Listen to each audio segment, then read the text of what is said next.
আমাদের সমাজে আমরা দেখি যার যতটুকু পাওয়ার আছে সে সেখানে তার পাওয়ারটা খাটায়, পাওয়ার খাটাইয়া সে অন্যায় করে, অবিচার করে, জুলুম করে। যে যতটুকু পারে, যাকে আল্লাহ যদ্দুর পাওয়ার দিছে সে তদ্দুর জুলুম করে। কেউ বড় জালেম কারণ সে বড় পাওয়ার হোল্ড করতেছে, কেউ ছোট জালেম কারণ সে ছোট পাওয়ার হোল্ড করতেছে। দুনিয়াতে যদি কেউ কারোর প্রতি জুলুম করে, এর বিচার আল্লাহ তাআলা আখিরাতে তো করবেনই। আয-যুলমু যুলুমাতুন ইয়াওমাল কিয়ামা, কিয়ামতের দিন দুনিয়ার এক একটা জুলুম বহুমুখী অন্ধকার হয়ে মানুষের কাছে হাজির হবে। কোন আলো সে দেখতে পাবে না, বিপদ তার সামনে আসবে। আর আল্লাহ লানাতুল্লাহি আলা যালিমিন তো আছেই। এত কিছুর পরেও মানুষের প্রতি যদি আপনি অবিচার করেন, জুলুম করেন, দুনিয়াতে আল্লাহ নগদ শাস্তি দেন। একটা কথা আমি প্রায় সময় বলি, পৃথিবীর ইতিহাসে যত বড় জালিম ছিল, আপনি সেটা কাবিল থেকে শুরু করেন। হাবিলের প্রতি কাবিল যে জুলুম করেছে, নিজের ভাইকে হত্যা করেছে, সেই জুলুমের কারণে তার পরিণতি, তার লাঞ্ছনা, তার অপমান, তার শাস্তি, দুনিয়াতে বেইজ্জতি আল্লাহ করেছেন না করেন নাই? প্রকাশ করে দিয়েছেন। ফিরআউন বনি ইসরাইলের প্রতি জুলুম করেছে, দীর্ঘদিন জুলুম করেছে, নিজেকে রব দাবি করেছে। আল্লাহ রাব্বুল আলামিন কিছুদিন ছাড় দিয়েছেন। আল্লাহ বলেছেন ওয়া উমলি লাহুম ইন্না কাইদি মাতিন, আমি ছাড় দেই, ঢিল দেই, বড়শিতে মাছ ধরার মতো। যদি বেঁধে যায় মাছ তো ছেড়ে দেয় সুতা, মাছ লাফাইতে থাকে, মনে করে আমাকে তো ছাড়াই দেওয়া আছে, কেউ তো টানতেছে না। আল্লাহ সবসময় টানেন না। ইন্না কাইদি মাতিন, যখন টান দেন সেটা অনেক শক্ত টান হয়, ছুটার কোনো সুযোগ থাকে না। অসংখ্য জালিমকে আল্লাহ পাকড়াও করে আমাদের চোখে আঙ্গুল দিয়ে দেখায় দেন, কিন্তু আমরা তারপরে বুঝি না। ফিরআউনকে আল্লাহ তাআলা পাকড়াও করেছেন না করেন নাই?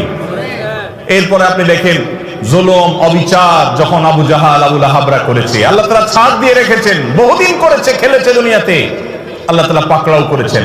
কাউকে একটু পরে ধরেন, কাউকে একটু আগে দেন। ইমানদারদের ইমানের পরীক্ষা করেন, কিন্তু চূড়ান্ত পরিণতিতে জালেম জুলুম করে হাসতে হাসতে দুনিয়া থেকে চলে যাবে, কোনো বিচার হবে না।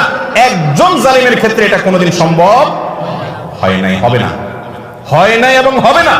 নবী সাল্লাল্লাহু আলাইহি ওয়াসাল্লামের ওয়াদা, জুলুম, অবিচার, অত্যাচার, লুণ্ঠন এবং দুঃশাসন, অপশাসন, মানুষের প্রতি মানুষকে কষ্ট দেওয়া, এই কাজগুলো যারা করে আল্লাহ তাআলা তাদেরকে দুনিয়াতে শাস্তি দেন, আখিরাতে তো আছেই। আপনি অবিচার করছেন, আপনি কষ্ট দিচ্ছেন, অন্যায় আচরণ করছেন, গায়ের জোর দেখাচ্ছেন, বন্ধু কয়েকজন মিলে গেছে, শরীরে ভাব চলে আসছে। এই ভাবের চোটে যৌবন কাল থেকে কত রিকশাওয়ালা, কত চা দোকানদার, কত বাস কন্ট্রাক্টর, কত কাজের মানুষ, কত গরিব মানুষ, কত দুর্বল, কত অসহায়, কত মানুষকে ধমক দিয়েছেন, ধাক্কা দিয়েছেন, চোখ রাঙিয়েছেন, অপরাধ করেছেন, জুলুম করেছেন, গায়ের জোর দেখিয়েছেন। সবগুলো হিস্ট্রি যদি একত্র করা হয় তো দেখবেন আমল নামার ভিতরে হাজার হাজার জুলুম ভরে আছে। ঠিক না বেঠিক? জটিল একটা বিষয়, জটিল একটা বিষয়। ভাইরে, ইমানদারকে আল্লাহ রাব্বুল আলামিন বান্দার হকের ব্যাপারে অনেক সাবধান হতে বলছেন, অনেক সাবধান, অনেক সাবধান। আপনি আল্লাহর 10টা হুকুমের নাফরমানি করেছেন, মাপ চেয়ে ক্ষমা পাবেন আশা করা যায়। একজন অসহায় মানুষের প্রতি জুলুম করেছেন, ধাক্কা দিয়েছেন, এটা মাপ পাবেন কিনা কিয়ামতের ময়দানে এই আশা খুবই ক্ষীণ। কারণ এটা আল্লাহর আদালতে আল্লাহ নিজে বিচার করবেন না, এটা চলে যাবে বান্দার কাছে। বান্দার কাছে আল্লাহ পাঠিয়ে দিবেন, সে কি বলে দেখো। আর সেদিন এমন একটা ব্যাপার হবে, একজন সাধারণ রিকশাওয়ালাকে অযথা একটা ধাক্কা দিচ্ছেন, 5টা টাকা গায়ের জোরে কম দিচ্ছেন তর্কাতর্কি করার কারণে, ধমক দিয়ে একটা মানুষকে অবিচার করেছেন। সেদিন কিন্তু ওই রিকশাওয়ালাকে যদি বলেন মামু বুঝি নাই, তখন অহংকারের চোটে করে ফেলছি, আজকে মাফ করে দাও, পাও ধরলেও কিন্তু মামু সেদিন মাফ করবে না। কারণ সেদিন সবাই ইয়া নফসি, ইয়া নফসি, শুধু আমল দরকার। একটা সওয়াব পেলে একটা কদম আগায় গেল, জাহান্নাম থেকে সরে গেল।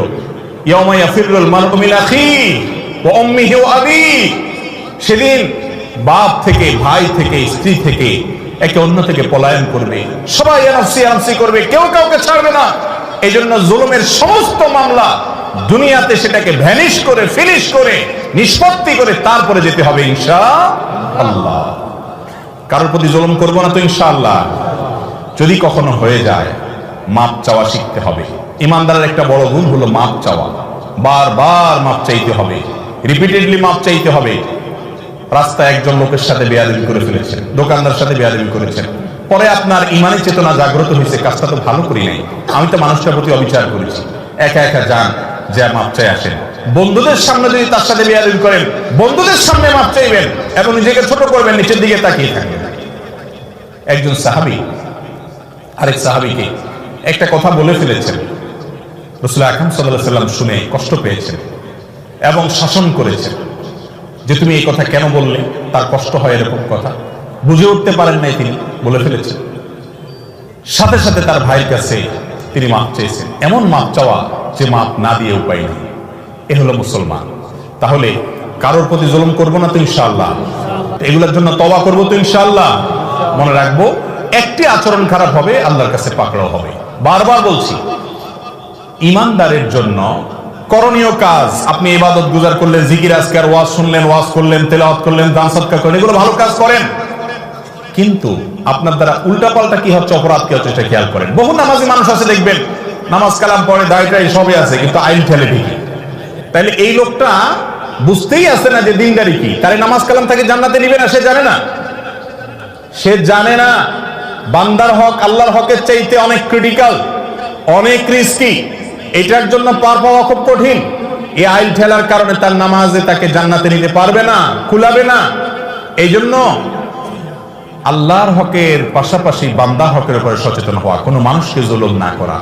আবারও বলছি, পৃথিবীর ইতিহাসের কোন জালেম তার বিচার পাওয়া ছাড়া দুনিয়া থেকে যায় না। আমরা অনেক সময় বুঝি না, এক একজনকে আল্লাহ এক এক ভাবে বিচার করেন, কারোর ভেতরে ত্রাসের সৃষ্টি করে দেন, ভেতরে ভেতরে জ্বলে পড়ে কয়লা হয়ে যায়, উপর দিয়ে বোঝার কোনো সুযোগ থাকে না। কিন্তু আল্লাহর আযাবের কথা নবীজি ওয়াদা করেছেন, এই ওয়াদা সত্য, মহাসত্য, ব্যতিক্রম হওয়ার কোনো সুযোগ নেই। জালেমের বিচার আল্লাহ করেন, করে থাকেন, কিয়ামত পর্যন্ত করবেন। এই জন্য জুলুম থেকে নিজেদেরকে বাঁচিয়ে রাখবো ইনশাআল্লাহ। কারোর হক নষ্ট করব। যারা অন্যায় করে এবং অন্যায়কে প্রশ্রয় দেয় এবং ভবিষ্যতে সুযোগ পেলে অন্যায় করবে এমন আকাঙ্ক্ষাও থাকে, তাদের শাস্তি কি? অনেকে সুযোগের অভাবে সৎ, সুযোগের অভাবে সৎ। উনি জীবনে চুরি ডাকাতি দুর্নীতি করেন নাই, কারণ তিনি চান্স পান নাই, আছে না নেই? সুযোগ পেলে তারপর তিনি কত ধানে কত চাল সেটা দেখাই দিতেন। তো যারা অন্যায় করেনি কিন্তু চান্স পেলে অন্যায় করবে, টার্গেট আছে, ইস যদি আমি একটু, আমার মামু একটু জিতে যায়, টিকে যায়, নেতা হয়ে যায়, তাহলে আমি এটা করবো সেটা করবো, এগুলো সবগুলোই দিন শেষে অপরাধ, এগুলো সবগুলো দিন শেষে অন্যায়।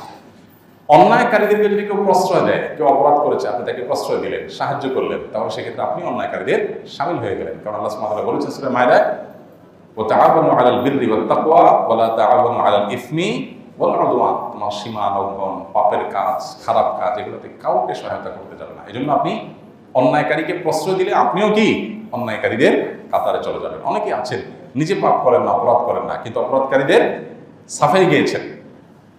নবী সাল্লাল্লাহু আলাইহি ওয়াসাল্লাম সেই হাদিসের কথা আপনারা শুনেছেন, কোনো মানুষ যদি অত্যাচারী শাসক, জালিম, অবিচারকারীর সাফাই গায়, তার চামচামি করে, তার অন্যায়কে হাইড করে, তাকে ভালো সাজাবার চেষ্টা করে,